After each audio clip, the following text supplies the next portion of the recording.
आज का हमारा जो टॉपिक है वो है एक्सरसाइज 9 जो 6 मार्क्स का टॉपिक है। एग्ज़ाम में 6 मार्क्स के लिए ये चैप्टर बिलोंग करता है, जिसमें आपके पास में इसके जो फॉर्मूले हैं वो मैं आपके पास यहाँ राइट कर देता हूँ। फर्स्ट फार्मूला जो हमारा है वो आएगा बिटवीन डिस्टेंस। हमने यहाँ से राइट किया बिटवीन डिस्टेंस फार्मूला, और ये हमारा बिटवीन डिस्टेंस फार्मूला ये आपको लर्न करना है। यहाँ से हमने राइट किया x2 माइनस x1 का स्क्वायर, y2 माइनस y1 का स्क्वायर। ये हमारा फॉर्मूला है बिटवीन डिस्टेंस का। सेकंड फार्मूला हमारे पास अप्लाई होता है mid point formula. Mid point formula, अब यहाँ से आप इसको अप्लाई करेंगे x1 प्लस x2 अपॉन 2, और यहाँ से हमने राइट किया y1 प्लस y2 अपॉन 2। यदि किसी बच्चे को ऐसा डाउट हो कि सर हम x1 बिफोर लिख दें x2 आफ्टर लिख दें तो कोई दिक्कत है, आप आगे पीछे भी लिखेंगे तो भी आपका फॉर्मूला रॉन्ग नहीं होगा। और इसमें भी आप x2 पहले लिख दें x1 अगर आफ्टर में लिखते हैं तो भी आपका फॉर्मूला रॉन्ग नहीं होगा। उसके बाद जो थर्ड फार्मूला हमारा आता है वो है internally ratio. Internally ratio formula. Internally ratio formula हमारे पास जो दे रखा है हमने ये राइट किया। फर्स्ट आता है x equals to m1 x2 फिर प्लस m1 m2 और यहाँ से x1 upon m1 plus m2। Second y के लिए अप्लाई करेंगे तो हमारे पास राइट होता है m1 y2 m2 y1 plus m1 plus m2। उसके जस्ट बाद हमारे पास फोर्थ जो फॉर्मूला है वो राइट होता है एक्सटर्नली रेशो। एक्सटर्नली रेशो हमने यहाँ से फॉर्मूले को राइट कर दिया है।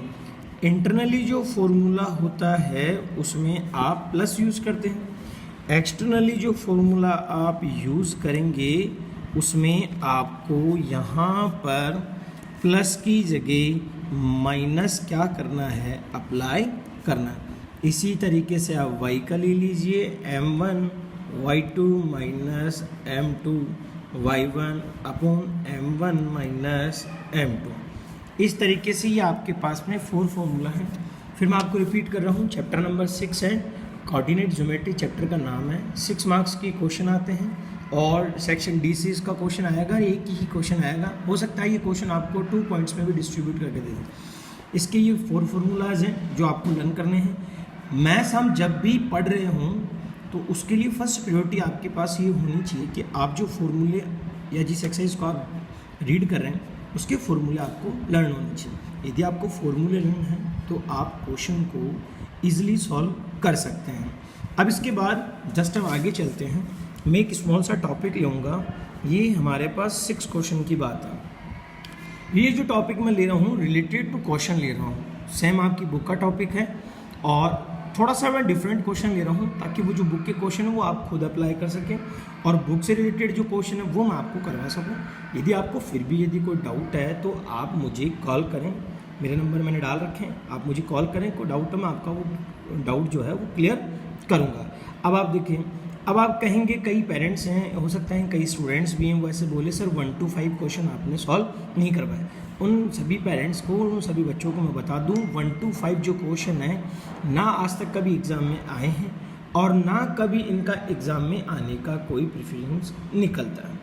ठीक है, अब जैसे हम यहाँ से स्टार्ट कर रहे हैं तो ये 6 क्वेश्चन है, उसका फर्स्ट टॉपिक मैं लेके चल रहा हूँ। आपको भी 6 से ही अप्लाई करना है। 6 क्वेश्चन में 3 पॉइंट है, एक क्वेश्चन उससे रिलेटेड टॉपिक का मैं सॉल्व करता हूँ, बाकी आपको खुद पर्सनली सॉल्व करना है। यस, हमारे पास ये 2 पॉइंट्स हैं, हमने यहाँ डिनोटेड कर दिया A एंड B। आप अपने अकॉर्डिंग P एंड Q भी राइट कर सकते हैं। इसके कोऑर्डिनेट्स आपको गिवन होंगे -2 -3। आपने यहाँ से राइट कर लिया 4, -2। कोई भी पॉइंट्स आपके पास राइट हो सकते हैं according to depend your book and according your question. यहाँ से आपको क्या करना है, यहाँ से आपने राइट किया बिटवीन डिस्टेंस, या आपको यहाँ से फॉर्मूला राइट करना है और बिटवीन डिस्टेंस आप किसका निकाल रहे हैं, ए एंड बी, तो आपको लिखना है between distance a and b आपने, राइट। उसके जस्ट बाद आपको क्या करना है, आपको ये फॉर्मूला लेना है, यहाँ से लिखना है x2 माइनस x1 का स्क्वायर y2 माइनस y1 का स्क्वायर, यह आपने फॉर्मूला अप्लाई कर दिया। उसके जस्ट बाद आपको यहाँ से listen to careful my word, आप मेरे शब्दों को गौर से सुनेंगे तो आपको एक एक पॉइंट ऑफ व्यू एग्जाम के प्रेफरेंस से बिल्कुल क्लियरिफिकेशन से मैं आपको क्लियर कर रहा हूँ। आपने यहाँ x1 डाल दिया, आपने यहाँ से y1 डिनोटेट किया, आपने यहाँ x2 डिनोटेट किया, आपने यहाँ y2 डिनोटेट किया। अब कुछ बच्चे जो इस वीडियो को देखेंगे वो ये सोचेंगे कि सर आपने इसको x2 y2 क्यों नहीं डिनोटेट किया। उन बच्चों से मेरा रिक्वेस्ट है, अगर वो इसको x2 y2 राइट करते हैं तो वो इसको x1 और y1 राइट कर लें, तब भी आपका क्वेश्चन रॉन्ग नहीं। बट कंडीशन ये है कि 1 एक साथ राइट होना चाहिए और 2 आपको एक साथ टुगेदर राइट करना है। क्लियर?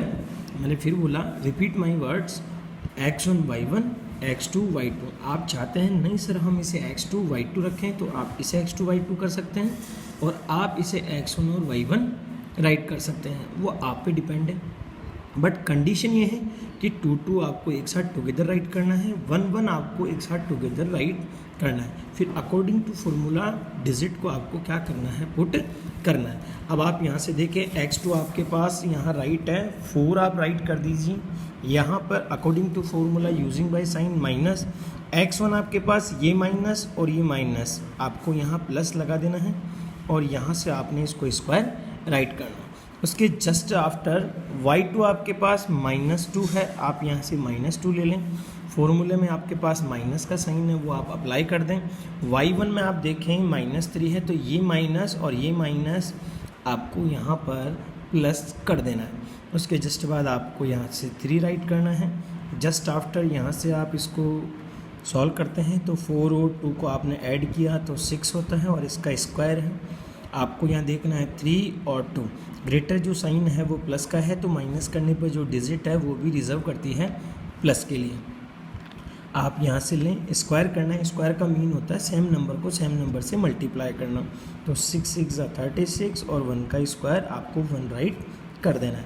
यहाँ से आप देखेंगे तो 36 में 1 और ऐड किया 37, आपको यहीं पे इस क्वेश्चन को स्टॉप कर देना है, ये आपका आंसर आ गया। अब इसको हम आगे सॉल्व इसलिए नहीं कर सकते क्योंकि 37 के फैक्टर नहीं होते हैं। बच्चे प्रीवियस क्लास में 6, 7, 8, 9, 10 इन क्लासेस में वो जो टीच कर रहे हैं, रीड कर चुके हैं, टीचर से टीच करवा चुके हैं, उन बच्चों को मैं फिर बता दूं कि उन्हें क्या करना है। यदि इस डिजिट रूट में जो डिजिट आपको गिवन है, यदि उसके फैक्टर अगर आप कर सकते हैं, आपने 8 क्लास में पढ़ा है प्राइम फैक्टराइजेशन मेथड, आपने 6 क्लास में भी प्राइम फैक्टराइजेशन मेथड पढ़ा है, 7th में भी prime factorization method LCM HCF पढ़ा है। जिस डिजिट का पेयर बनेगा वो डिजिट रूट से आउटसाइड राइट करना है, और जिस डिजिट का पेयर नहीं बनता है वो डिजिट आपको रूट से इनसाइड में ही राइट करनी है। जिसका पेयर बन गया वो आउटसाइड राइट होगा, जिसका पेयर नहीं बनना वो डिजिट रूट के इनसाइड ही राइट होगी। इस तरीके से आपको इस क्वेश्चन को क्या करना है, कंप्लीट करना है। ये मैंने आपको एक बेसिकली आज इसके 4 फार्मूलाज और एक 6 क्वेश्चन था उसका एक छोटा सा पॉइंट मैंने लिया है। ये क्वेश्चंस आज आपको अपनी वर्कशीट फर्स्ट, ये आप यहाँ डाल लें, कैपिटल अक्षर में आप यहाँ लिख लें, या आपकी जो वर्कशीट है ये आपकी वर्कशीट हो गई फर्स्ट। वर्कशीट नंबर आप यहाँ से डाल लें फर्स्ट नंबर। आज मैं एक बार आपको स्मॉल ही वीडियो डाल रहा हूँ, फिर आपकी प्रतिक्रिया देख रहा हूँ कि बच्चे किस प्रकार से इसको हैंडल कर रहे हैं और किस प्रकार से उनका जो रिव्यू है वो मुझे बैकअप किस तरीके से मिल रहा है, वो भी मैं एक बार चेक करूँगा। तो आज आप ये 4 फार्मूलाज लर्न करें, क्योंकि मैथ्स का रूल है आप पहले फार्मूले लर्न करें। फार्मूले लर्न होने के बाद ही हम आगे क्वेश्चन को पुटअप करना ज़्यादा इजी समझ सकते हैं। और मैं उम्मीद करता हूँ जो मैंने अभी आपको पढ़ाया है अच्छा लगा होगा और अच्छे से आप इनको हैंडल करें और प्रिंस स्कूल का नाम करें। दूसरा, आपको जो अब होमवर्क करना है, आपके होमवर्क में आपको क्या करना है, ये आपका होमवर्क है। इस होमवर्क में आपको करना क्या है, ज़्यादा नहीं करना, ना आप टेंशन में आना। यदि किसी बच्चे को ये क्वेश्चन फिर भी नहीं समझ में आए तो वो हेजिटेशन ना करें, डरे नहीं। मैं उसको एक बार और 2 बार 3 बार हम कोशिश करेंगे अच्छे से अच्छे बच्चे को समझ में आ जाए। इस तरह नहीं समझ में आ रहा, बच्चा मुझे वीडियो कॉल कर सकता है, मैं उसको अच्छे से इस क्वेश्चन को क्लियर कर दूंगा कि आप इसके इस तरीके से भी मेथड से आप इसको अप्लाई कर सकते हैं। अब आपको करना क्या है, आपकी बुक का एग्जाम्पल नंबर 3 या आपको सॉल्व करना है इसी तरीके से जैसे आपने अभी इसको सॉल्व किया है। इसके अलावा आपका जो 6 नंबर का क्वेश्चन है 9.1 का 6 नंबर क्वेश्चन, उसका एक तो आपको फर्स्ट पॉइंट सॉल्व करना है, एक आपको उसका सेकंड पॉइंट सॉल्व करना है। फर्स्ट और सेकंड 2 पॉइंट हैं, आपको वो और सॉल्व करना है। एक क्वेश्चन इसी टाइप से मैं आपको और क्लियर कर देता हूँ ताकि आपको डाउट नहीं रहे कि सर हम इस क्वेश्चन को किस तरह टाइप से सॉल्व करते हैं। एक क्वेश्चन आप मेरे साथ और देखें। अब यहाँ से आपने 2 पॉइंट्स और डिनोटेड कर लिए, यहाँ से आप डाल दीजिए ए, यहाँ आपने डाल दिया बी। यहाँ आपके पास हो सकता है 6,7 हो, यहाँ आपके पास 4,-5 हो। डिजिट आपके पास कुछ भी हो सकती है, हमें डिजिट से मतलब नहीं है। हमें मैन्युअली जो फोकस करना है वो फोकस करना है क्वेश्चन के फॉर्मूले पे, और जो क्वेश्चन हमें आंसर पूछ रहा है उस पे। डिजिट कुछ भी किसी भी क्वेश्चन की आ सकती है, आपको उस डिजिट से उस फॉर्मूले को अप्लाई करना आना चाहिए। फिर आपको अभी मैंने बताया आपको यहाँ पर राइट करना है बिटवीन डिस्टेंस, यहाँ से आपने राइट किया बिटवीन डिस्टेंस फॉर्मूला, आपको यहाँ पर क्या करना है अप्लाई करना। यहाँ से आपने बिटवीन डिस्टेंस फॉर्मूला अप्लाई किया और आप यहाँ से राइट कर लें x1 y1 x2 y2। मैंने आपको बता चुका हूँ, आप इसे x2 y2 लेते हैं तो उसे आप x1 y1 ले लें, यदि आप इसे x1 y1 लेते हैं तो उसे आप x2 y2 ले सकते हैं। बट कंडीशन ये है कि 2 आपको एक साथ राइट करना है, 1 आपको एक साथ राइट करना है। उसके जस्ट बाद हमारा यहाँ से ये आया x2 माइनस x1 का स्क्वायर y2 माइनस y1 का स्क्वायर, ये हमारा फॉर्मूला है जो आपको अप्लाई करना है। यहाँ से हमने अप्लाई किया, x2 की जगह हमने -4 राइट किया, x1 की जगह हमने 6 राइट किया, फिर प्लस y2 की जगह हमने 5 राइट किया, माइनस y1 की जगह हमने 7 राइट कर दिया। मेरे हिसाब से किसी बच्चे को यहाँ कोई भी प्रॉब्लम फेस नहीं करनी चाहिए और ना ही किसी प्रकार का कोई हेजिटेशन रखना है। लाइफ का एक सबसे बड़ा मोटिव मंत्र है कि यदि आप जो सब्जेक्ट पढ़ रहे हो उससे यदि आप डरोगे तो वो सब्जेक्ट वो क्वेश्चन वो आपको कभी भी नहीं आएगा। यदि आप उससे जितना अच्छे से सीखने की कोशिश करोगे उस क्वेश्चन को, उतना वो आपको आएगा। बस कंडीशन ये है कि आपको वो जो डर है वो क्या रखना है, अपने अंदर से ख़त्म करना है। उसे अपने अंदर नहीं रखना है, उसे ख़त्म करना है। आप अगर डर ख़त्म कर दोगे तो आपको हर क्वेश्चन, चाहे वो मैथ हो, चाहे वो साइंस हो, चाहे वो इंग्लिश हो, किसी भी सब्जेक्ट का हो, वो टॉपिक आपका ईजिली क्लियर होगा। अब आप यहाँ से देखिए दोनों डिजिट नेगेटिव है तो नेगेटिव -10 हो गया और मैंने इसको स्क्वायर में डाल दिया। फिर -12 हो गया, मैंने इसको भी स्क्वायर में राइट कर दिया। अब उसके जस्ट बाद आप यहाँ से लेते हैं तो मैं आपको बता दूँ, स्क्वायर करने पर नेगेटिव वैल्यू चेंज हो जाती है पॉजिटिव में, because negative multiply that are sign using apply to positive. Then after condition 12 negative square tag, then after digit positive, तो 12 × 12 = 144। देन आफ्टर आप यहाँ से इसको लेंगे तो आपके पास हो गया 244, ये आपके पास आ गया। आप चाहे तो क्वेश्चन को यहाँ तक भी स्टॉप कर सकते हैं। आपको लग रहा है नहीं सर हम इस क्वेश्चन को पूरा कंप्लीट आगे और सोल्व, यहाँ तक लिखने के बाद भी बोर्ड आपको कंप्लीट नंबर देगा। आप चाहते हैं कि नहीं सर हम पूरा कंप्लीट डिस्क्राइब करें, तो आप यहाँ से इस तरीके से इसके पेयर, जो प्रीवियस क्वेश्चन में मैंने आपको बोला था कि इसके पेयर कैसे बनते हैं, वो पेयर आप अब यहाँ इस क्वेश्चन में आप चेक कर सकते हैं। यहाँ से आपने देखिए प्राइम फैक्टराइजेशन आपने अप्लाई किया, यहाँ से आपने लिया 6 और ये 1। अब 61 इसके अलावा किसी की फैक्टर होती नहीं तो 61। आप यहाँ से देखिए 2 है, इसका पेयर बन गया। जिस डिजिट का पेयर बन जाता है वो डिजिट आपको इस रूट के आउटसाइड लिखना है, जिसका पेयर नहीं बनता वो डिजिट आपको रूट में इनसाइड राइट करनी है। अब आप यहाँ तक आंसर राइट करेंगे तो भी सही, आप यहाँ तक करते हैं तो भी आपका आंसर राइट है। उम्मीद करता हूँ जो क्वेश्चंस जो फॉर्मूले मैंने आपको बताएं अच्छे से समझ में आ गए होंगे।